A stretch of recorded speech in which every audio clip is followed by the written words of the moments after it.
50 Cent is clowning on Diddy after TMZ reported how he had been assigned laundry duty at Fort Dix. Diddy is doing laundry and drinking toilet wine, while 50 laughs on the outside, Dix.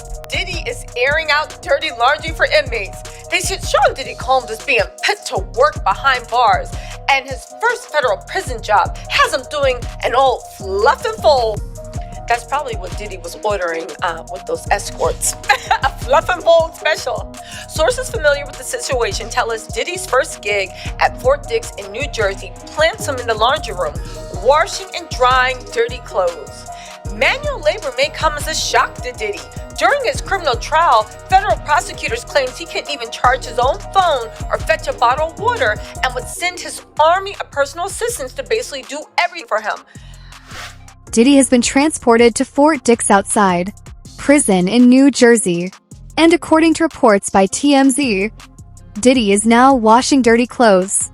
The same person who was once being waited hand on food Dix in hand and is now cleaning not just his own clothes, but also everyone else's.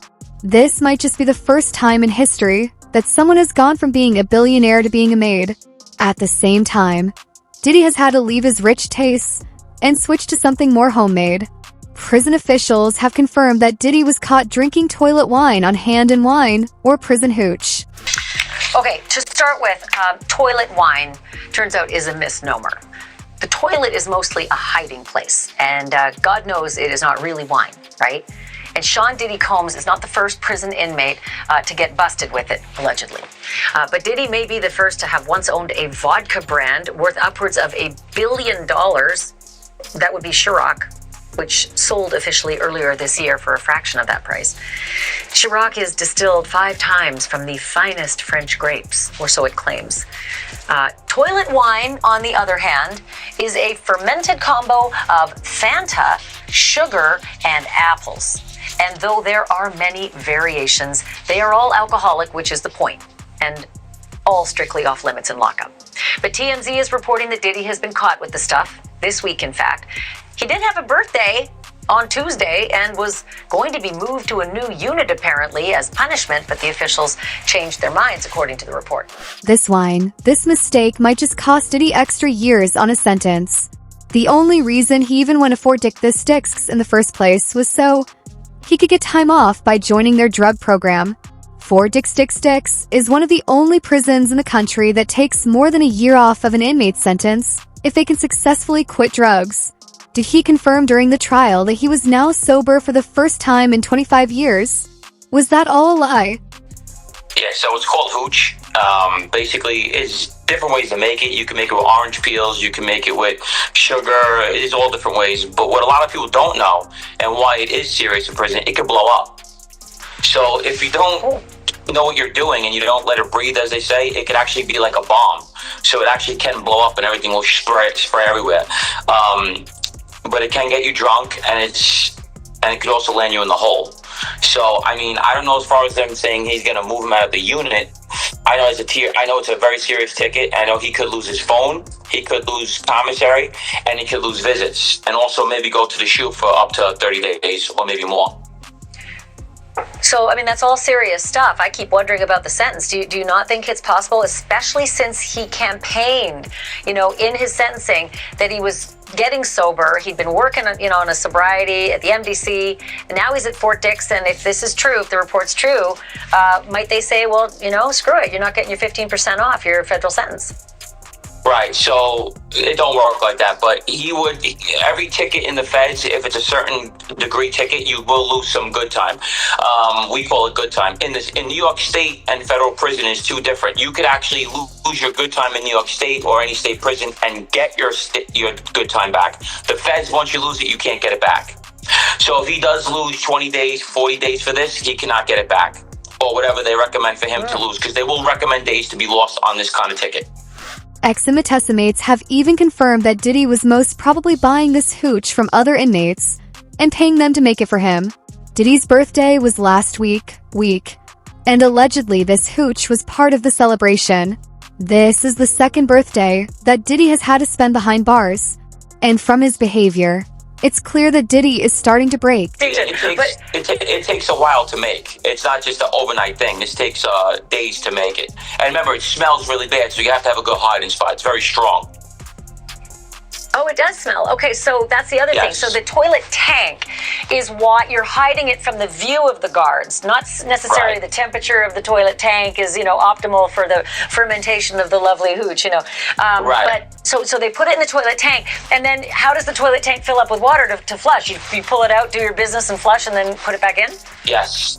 So, like I said, these people that usually do make it are very good at it, and they actually charge to make it. So in prison, in federal prison, everything's a business. So he probably paid somebody to actually hold that in their cell and make it for his birthday. I guess it was his birthday that came up, and they will make this alcohol beverage for you. But what's confusing to me is that when you're in the feds, usually there's a crooked CO that'll just bring you in an actual bottle of vodka. So I don't know why they even made it. Serious? Yes. Yes. Dang. Okay. Yes. So the whole thing you just said about them selling the toilet wine, I feel like Diddy wouldn't have to buy it. There'd be a lot of people who'd want to be friends with Diddy, and they'd be handing it over. Really? No, they know how much money he has. Everybody's so happy that he's in the jail right now because they see currency. So all they're doing right now is going up to his cell and trying to sell him everything that they have possible. Actually, trying to get on salary with him to make his bed, clean his cell, go extra shopping for him, extra phone calls, cell phones, anything they can. They're all going to his cell trying to sell something to him because they know he has money. They do it to everybody with money in those jails. The interesting thing is that hooch isn't the only thing Diddy is paying for in prison. Most likely, he has also talked to other inmates about protection and other services. Fort Dixie is a low-security prison, and if Diddy is willing to pay, there's a lot of merchandise that he can smuggle in. There are even inmates that would be willing to take the blame for any crimes that Diddy might commit while inside in exchange for money. He's only being paid 23 cents an hour. This is nothing to him. He thinks he's too good. And the fact that the Bureau of Prisons put him on laundry duty, I don't know. I feel like, plus, isn't it? I don't know. I feel like somebody in the Bureau of Prisons is literally having a key. I think the laundry job is the Bureau of Prisons way of saying, congratulations, you welcome, come in here. You ain't no better than anybody else. Now get to work. All right? Diddy's team is alleging that nothing actually happened, and the prison hooch story is completely false. At the same time, however, they're also saying that if Diddy does make any mistakes, it's part of his personal journey. Diddy's exact account even addressed the situation in a now-deleted tweet. The tweet read, "The rumors claiming Mr. Combs was caught with alcohol are completely false. His only focus is becoming the best version of himself and returning to his family." John Diddy Combs is setting the record straight about his life behind bars, following a report that said the rap mogul, who is serving a 4-year sentence for 2 prostitution-related convictions, was caught drinking homemade alcohol in prison. His spokesperson emphatically denies the allegation, telling People magazine in a statement published November 9th, "There have been several false and reckless reports circulating about Mr. Combs. He has not violated any prison rules. His sobriety and self-discipline are priorities, and he is taking them seriously." The 56-year-old was recently transferred to a low-security correctional facility in New Jersey after spending over a year at the Metropolitan Detention Center in Brooklyn. At the new institution, he was alleged to have created a mixture of Fanta, sugar, and apples, which ferments into alcohol after 2 weeks, TMZ reported. The spokesperson continues, "This is only his first week at FCI Fort Dix, and unfortunately, rumors will surface throughout his time there. We ask the public and press to give him the benefit of the doubt, the privacy to focus on his personal growth, and the grace to move forward in peace." This came as a shock to no one. Gene actually predicted this months ago, back when Diddy was crying about how he was a changed man and had started going to rehab. Gene said that everything that Diddy was doing was a lie designed to make him look innocent. Diddy doesn't regret any of his actions, and the fact that he was buying alcohol just proves this. I don't give a flying F about it. You know what I'm saying? Because it's just a facade. It's some bullshit. You know what I'm saying? He had enough money way before he got to jail. If he wanted to do something to get himself right, to get off drugs, he could have got the best doctors. You understand? He could have gotten the best treatment facility. If he wanted to stop beating women, he could have got some psychological help. He could have bought the best that money could buy. So all this shit is just to get his sorry ass out the jail. And 9 times out of 10, it usually helps. How many times you ever seen a leopard change his spots? He only taking those programs, bro, to get out of jail. And I don't, most people do that. I don't blame him, but he ain't gonna change, man. You understand? Because he know he got away with a whole lot of shit. Ain't no way those 27, those 30-something people, got up there on the stand, testify. You heard the testimony. You heard what they did. You understand? And he got away with murder, bro. Practically. He got away with murder, man. So he ain't gonna change. In his eyes, he won. Even though he did a year or so behind the bars. Diddy not being allowed to drink was part of his release conditions. The judge knew that Diddy hadn't changed and wanted to keep an eye on his drug use. As part of his release, Diddy is required to join a drug rehabilitation program. Yeah, so look, a lot of these conditions sound pretty harsh, but they're pretty standard. Things, as you mentioned, like no contact with victims, also no contact with other criminals, no access to firearms, also unsupervised, or drop-in visits from probation officers at any time, mandatory employment. So many of these are standard. But what I do think is notable is the addition of required treatment programs. And it's not just one, right? It is domestic violence, but also drug abuse and also mental health. The reason why it's so notable is because we all remember the defense described this as a modern love story. And even though Combs was acquitted of the most egregious charges, it's really a message from the court saying there's really still something that is not right here. There's treatment that is required. There's issues that need to be resolved. Yeah. So look, a lot of these conditions sound pretty harsh, but they're pretty standard things, as you mentioned, like no contact with victims, also no contact with other criminals, no access to firearms, also unsupervised or drop-in visits from probation officers at any time, and mandatory employment. So many of these are standard, but what I do think is notable is the addition of required treatment programs. And it's not just one, right? It is domestic violence, but also drug abuse and also mental health. The reason why it's so notable is because we all remember the defense described this as a modern love story. And even though Combs was acquitted of the most egregious charges, it's really a message from the court saying there's really still something that is not right here. There's treatment that is required.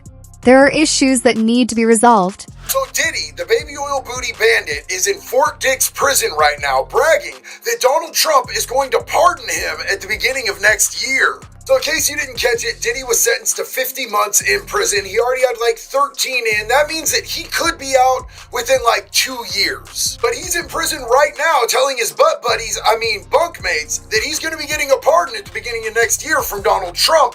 And that once he gets out, he's going to take care of them. Now, Donald Trump has not said anything about actually pardoning Diddy. He said that if he was given a crazy sentence, that he would consider it if he felt like he was done really wrong.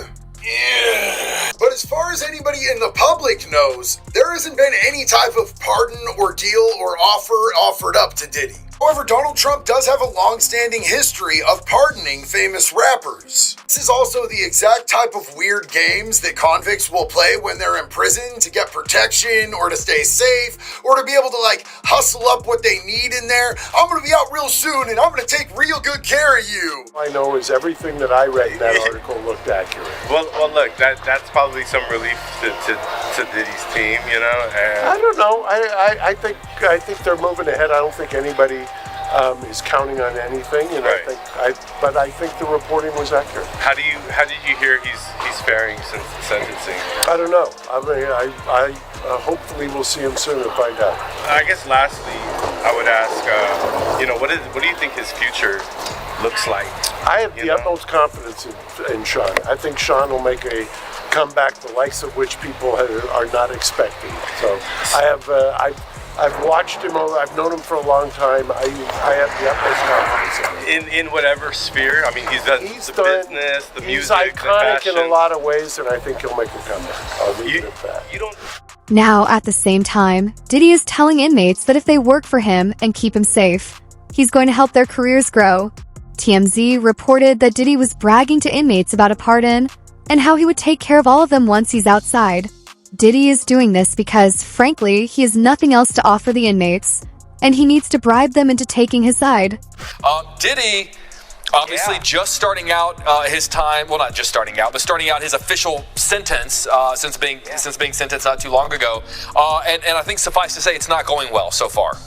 Yeah, no, you're absolutely right. I mean, he's got 4 years and change that he's going to ultimately have to serve, although he has served already a year as he awaited his trial and then went through his trial. So ultimately probably he was going to serve about 2.5 years or so, but it's still serious time that he's going to have to serve. And he has already, at least if you listen to people close to Diddy, been the victim of violence behind bars. So there was an incident that we first learned about 2 weeks ago during Diddy's sentencing hearing, and he said, I was sleeping in my bed in the prison. It's a federal detention facility in Brooklyn called MDC Brooklyn, and there are federal inmates who are in many cases waiting for their trial as well.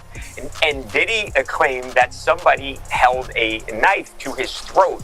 He woke up and this guy basically had him and he had the knife, and Diddy was at this person's mercy. Now, it's unclear what exactly happened from there. Was there a guard that came in? Did Diddy somehow fight this person off? Well, it seems unlikely that happened. Or did the person just leave? Bottom line, this guy, at least according to people close to Diddy and Diddy himself, could have hurt him badly or even taken his life. And I think that was something they wanted known during the hearing because they wanted the judge to take some pity on Diddy. It probably didn't help ultimately because he does get the 4+ year sentence. But again, this just is something that is the reality of life for Diddy right now. It's a guy who's worth hundreds of millions of dollars who is now living in a prison cell and will be at least, again, for the next 2.5 years or so. Did he learn his lesson about staying away from danger back at the MDC? After he was targeted twice in just a matter of months. Allegedly, just before he left for Fort Dix, Diddy woke up to a knife to his throat and would have been in danger if it wasn't for a nearby corrections officer. This is the second time something like this has happened, and it only shows just how dangerous prison really is for someone like Diddy. Are you concerned Sean Diddy Combs could be violently assaulted, because based on what was said in court, it feels like a thing? Yeah, it clearly is a thing. Welcome to the Two Angry Men podcast. Mark, Diddy is going to spend definitely 2+ years in a federal prison. I just want to lay this out right now. He is a target because they talked about this in court. They said somebody tried to shank him already, and that he is a big target. Are you concerned that Sean Diddy Combs could be sexually assaulted, violently assaulted?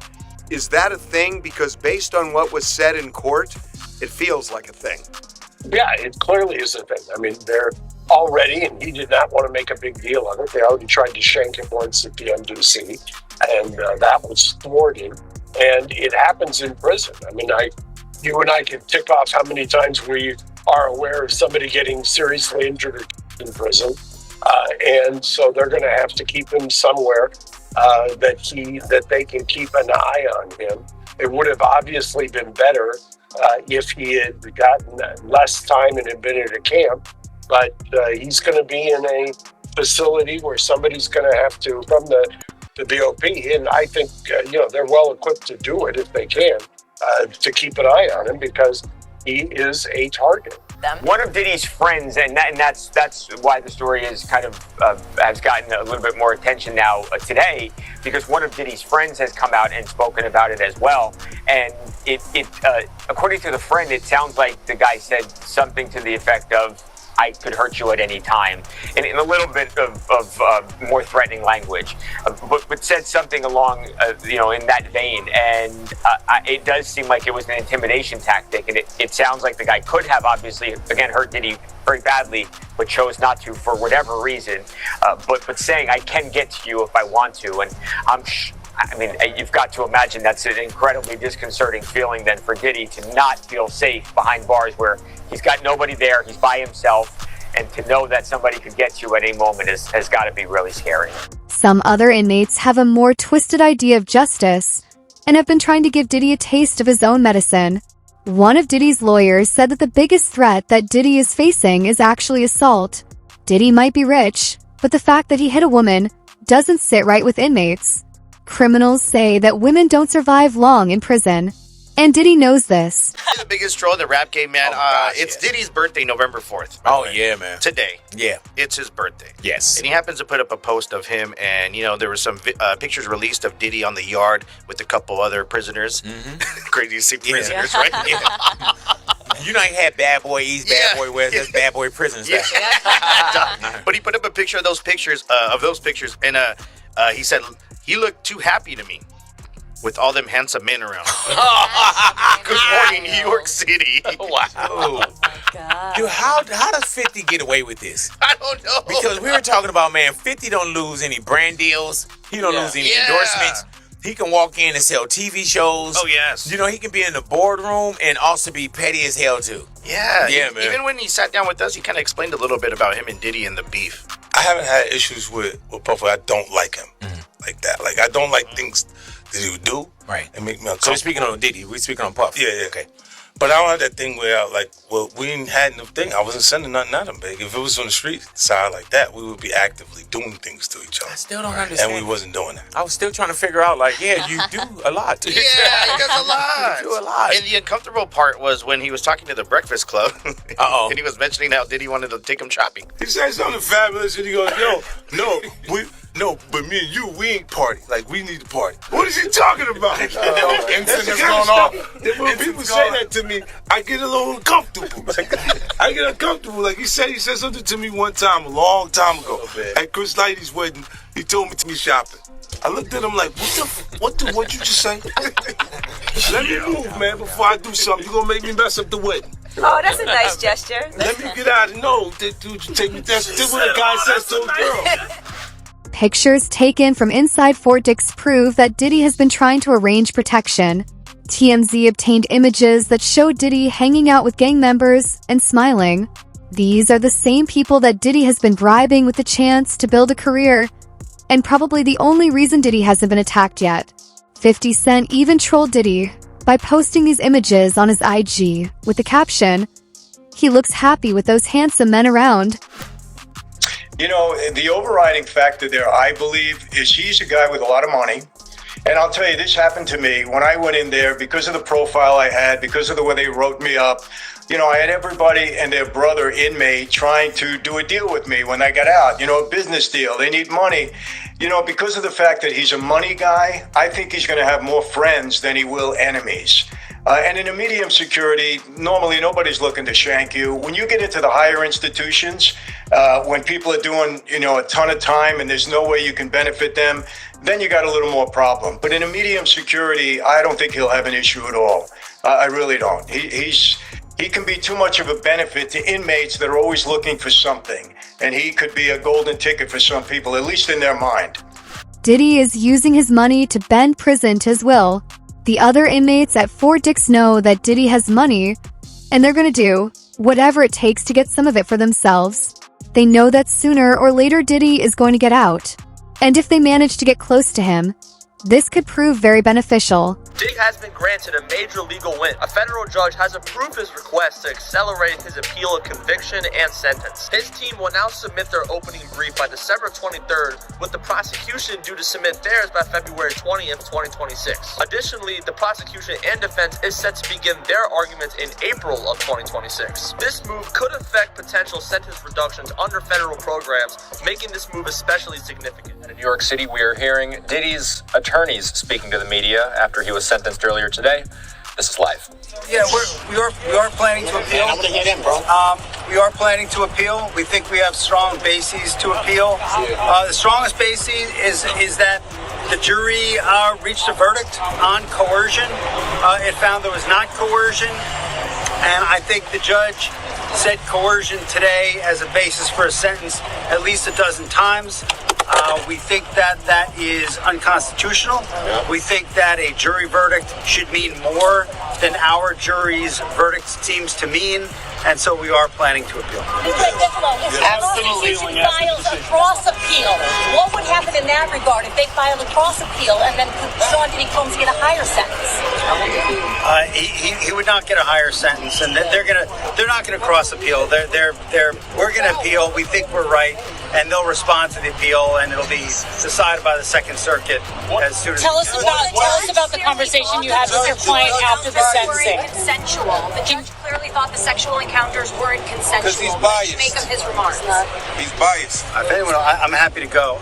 So we think that's just absolutely inconsistent with the jury's verdict. I mean, the jury's verdict was resoundingly clear.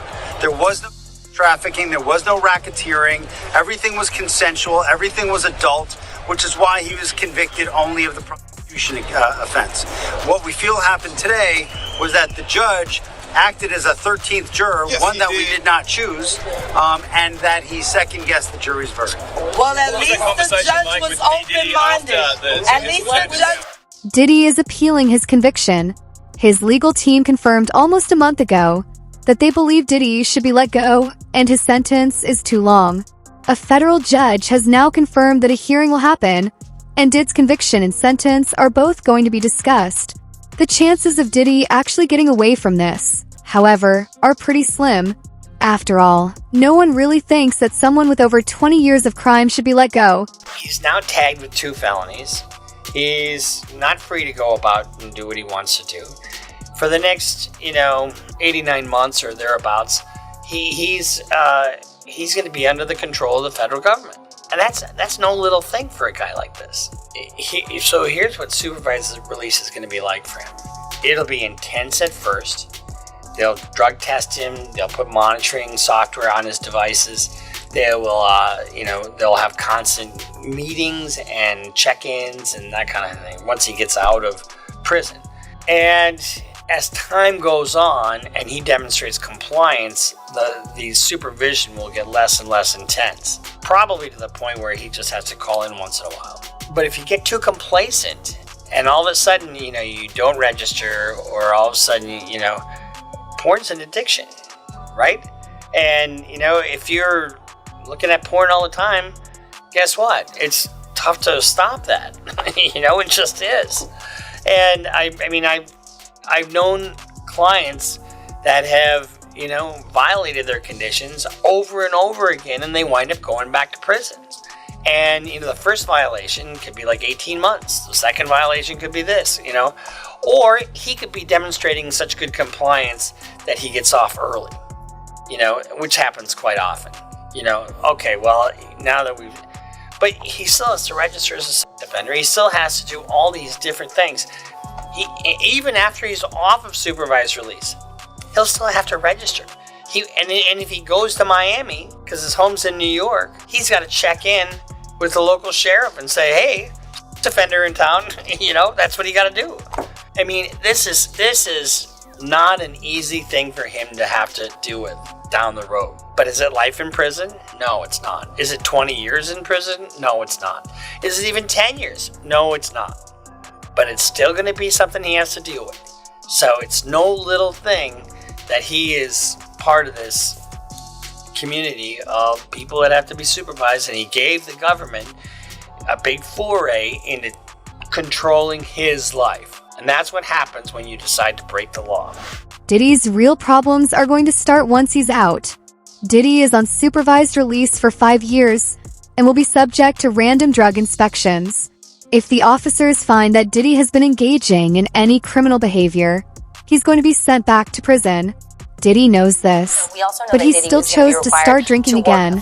This just shows you how much self-control Diddy actually has. That's he can do whatever he wants. He's the owner, obviously, of a company, CEO. Or is this something that the state or the courts are going to mandate? So this is interesting. It is pretty standard, and the legal language is work conscientiously at suitable employment. So that doesn't mean that the government can tell him what job to do, but it does mean that the probation officer can veto what he chooses. And the real point here is is access and rehabilitation and not a lot of free time, requiring structure. So given that his employment is generally self-employment and a lot of free time, it's not clear here how the probation officer will respond to that, what sort of restrictions they will put. But yeah, the probation officer can say, this is not okay, too much free time on your hands. 16. It also looks like this isn't the last time Diddy might be doing small-time jobs like laundry. As part of his release agreement, Diddy is required to work in the community. If the parole officer decides that he doesn't like Diddy's job as CEO, Diddy might actually be collecting trash on the side of the road. Diddy's mugshot has been released, and he also got in trouble for making three-way calls. CBS just did this new bombshell article, and they got their hands on court documents that even included Diddy's first mugshot since he's been arrested. But they also found out shortly after Diddy went to Fort Dix, he had got in trouble for making three-way calls. Which is actually crazy because we know that TMZ just ran the story that Diddy allegedly got caught drinking at Fort Dix also. But in a now deleted Twitter post, Diddy's PR person wrote that the rumors claiming that Mr. Combs was caught with alcohol are completely false. His only focus is becoming the best version of himself and returning to his family. But now we are knowing from court docs from CBS that Diddy did get in trouble for making three-way calls shortly after he made it to Fort Dix. And what's crazy is Diddy got in trouble for doing this when his whole case started. Shortly after Diddy was arrested, he was caught in the MDC making three-way calls, so he knows it's something that he's not supposed to be doing. Then a few days of Diddy's arrival at Fort Dix prison, he found himself in trouble. He made a 3-person phone call on November 3rd in violation of prison rules. He told officials it was a conversation with his legal team about issuing a statement to the New York Times. Diddy's fall from billionaire luxury to prison laundry duty is getting messier by the day. And if this is how things look now, imagine what the next few months will bring. This story is only getting darker, and we're tracking every update as it unfolds. If you want to stay ahead of the curve on everything happening inside Fort Dix and beyond, make sure you hit subscribe, drop a like, and turn on notifications so you don't miss what comes next.